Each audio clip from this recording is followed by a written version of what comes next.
Os trabalhos de história que chegaram esse ano para avaliação, eles são muito diversos, considerando os temas que foram trabalhados, né, pelos professores,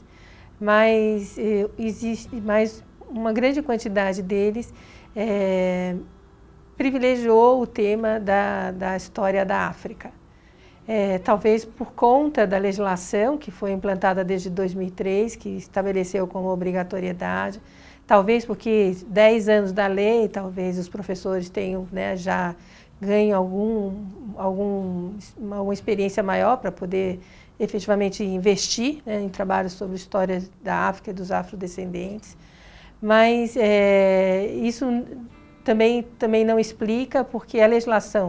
mesma legislação de 2003, em 2008, passou a incorporar também a temática da história indígena e foram, assim, pouquíssimos, 2 no máximo, focando a questão da história indígena. Eu acho que um problema em relação aos projetos de histórias que chegaram é que muitos deles, os professores escolhem temas para trabalhar, né, com os alunos, mas não problematizam o tema, não aprofundam, não vão atrás de novas bibliografias, não procuram outros pontos de vista, não discutem polêmicas, né, ou um olhar mais crítico. Geralmente, os tratamentos dados aos temas são muito tradicionais. E isso é ruim, porque essa história mais tradicional é uma história que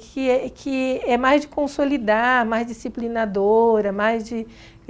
estabelecer referências para a sociedade como está e sem se posicionar mais criticamente em relação a ela. Outra questão comum é que muitas vezes os professores acham que inovar, criar um bom projeto é só inovar do ponto de vista mais metodológico, né? Então, muitas vezes, a ênfase dos projetos que chegam por exemplo, saídas a campo ou trabalhar só com a história local, né? Ou criar situações para fotografar, para fazer entrevistas, quando todos os elementos, tanto de aprofundamento de conteúdo quanto questões metodológicas, são essenciais para um bom trabalho de história na escola. Um bom projeto de história, eu acho que tem que contemplar uma boa problematização, uma boa questão que envolva tanto questões do presente, da sociedade contemporânea, em que a formação dos jovens possa contribuir para que eles se posicionem diante da sociedade que eles estão vivendo, quanto seja também uma temática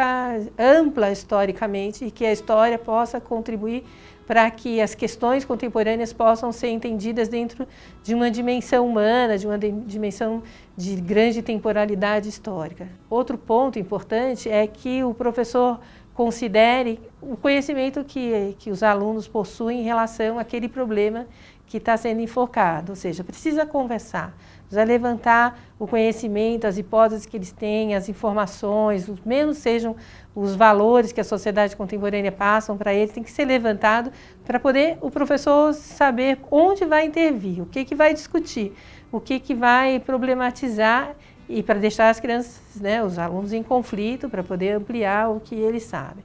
Depois o professor precisa ir atrás de bons materiais em que as discussões, diferentes pontos de vista possam ser debatidos com os alunos. Também bons projetos de história também, eu acho que precisam incluir uma diversidade de linguagens, né, em que os alunos também se defrontem com esses materiais, sempre numa posição mais questionadora e crítica. Quem está escrevendo, por que está escrevendo, qual era a intenção, por que fez o desenho dessa forma, por que está caracterizado daquela outro modo. Isso ajuda muito os alunos a se colocarem sempre como cidadãos mais críticos na sociedade que eles vivem também, porque eles estão aprendendo não só a questionar uma fotografia da década de 30, mas estão aprendendo a fazer perguntas a tudo que está presente no seu cotidiano.